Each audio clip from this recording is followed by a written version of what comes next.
Good morning and welcome to the daily chapter reading, final chapter of The Gift of Anger, the epilogue, The Greatest Joy.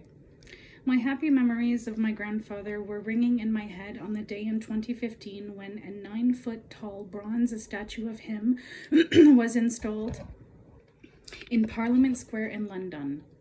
All the great leaders represented in that famous square had made major contributions to British politics and world interests. If Babaji were there, he would have made a joke about the statue being so much bigger than he was, and he would not have missed the irony of his statue being close to that of Sir Winston Churchill, who opposed India's independence and was scornful of my grandfather. But Babaji would be very proud that among all the statues of white leaders in Parliament Square, his and Nelson Mandela's statues served as symbols of how far Britain has come since the days of Churchill. When he unveiled the statue, Prime Minister David Cameron described my grandfather as one of the most towering figures in political history. He was certainly towering in ideas and virtue and leadership, but he understood that at heart we are all equal. So the statue itself is closer to the ground than any of the others because my grandfather always insisted that he was one of the people. Babaji never saw himself as a perfect person and certainly not as a saint. He understood his own weaknesses and constantly tried to improve himself. He recognized that all the people we revere today, whether religious icons or political leaders, began as common people with common feelings. None of them was born saintly. They pushed themselves to rise above where they started. So it makes me very sad when I hear how Babaji's reputation is being distorted and his words misinterpreted in some parts of the world. At the University of Ghana, a protest by some students led to a recently installed statue of my grandfather being taken down. Babaji did not live and die to be honored by statues, so he would not have cared about that at all. But he would have wanted to talk to the students who claimed that he was a racist and not so worthy of being honored. As proof, they pointed out that when he was young, he used the word Kafir, now considered a derogatory term, to describe South African blacks. I think he would have told them that their statement is true. He did use that word because he didn't know better and so followed existing norms. As soon as he understood that it was meant as a slur, he stopped using it. He might have reminded the students that we are not born perfect. We can only learn and try to make ourselves better. The students complained that Babaji fought harder for the rights of Indians in South Africa than for the native blacks, and they would rather have memorials to great people of their own background. In response, he might have said, "My patriotism is not an exclusive thing. It is in every case, without exception, consistent with the broadest good of humanity at large." Many of the great African leaders understand that Babaji's philosophy embraced all people. Some, like Desmond Tutu and Nelson Mandela, have cited him as a great inspiration and a role model for their own campaigns for freedom. And among African Americans, Martin Luther King praised my grandfather and followed his example of nonviolence. Because of the controversy at the university, government officials in Ghana decided to relocate the statue to ensure its safety. They considered it a symbol of their country's friendship with India and asked people to recognize my grandfather's role as one of the most outstanding personalities of the last century.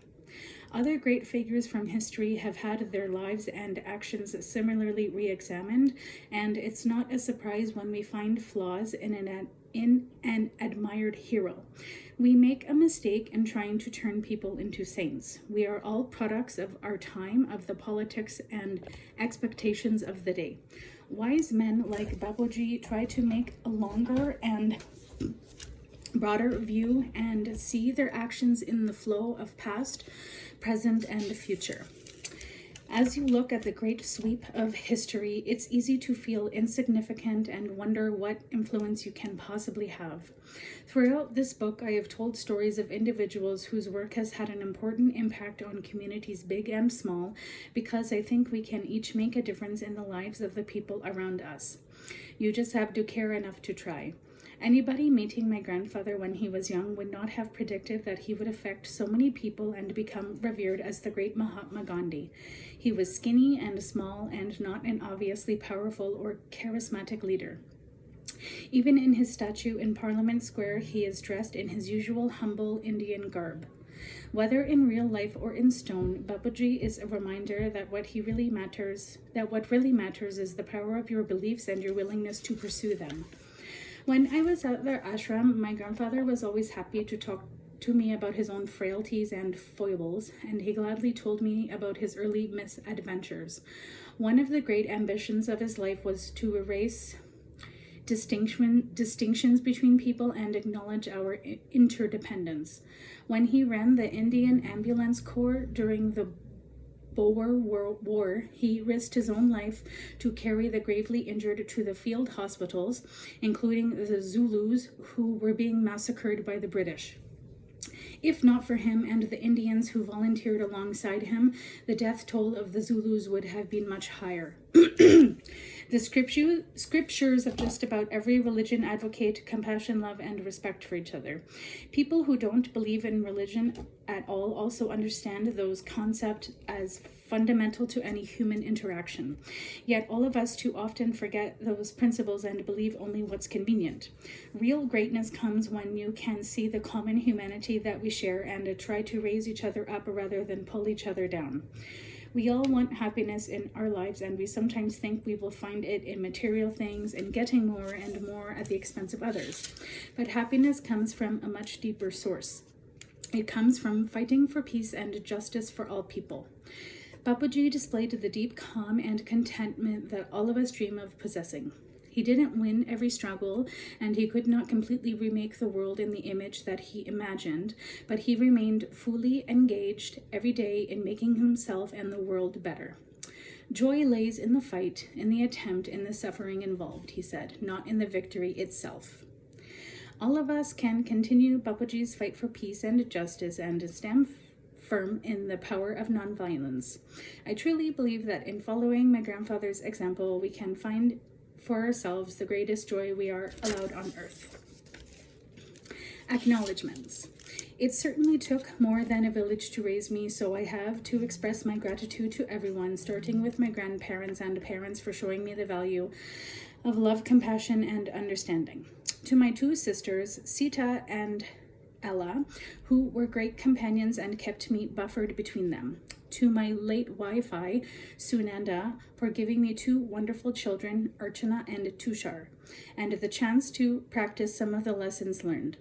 To my grandchildren, Dr. Paratosh Prasad, Anish Prasad, Viven Gandhi, and finally my one and only Princess Kasturi, who make me proud that the principles of nonviolence have successfully been transmitted to them.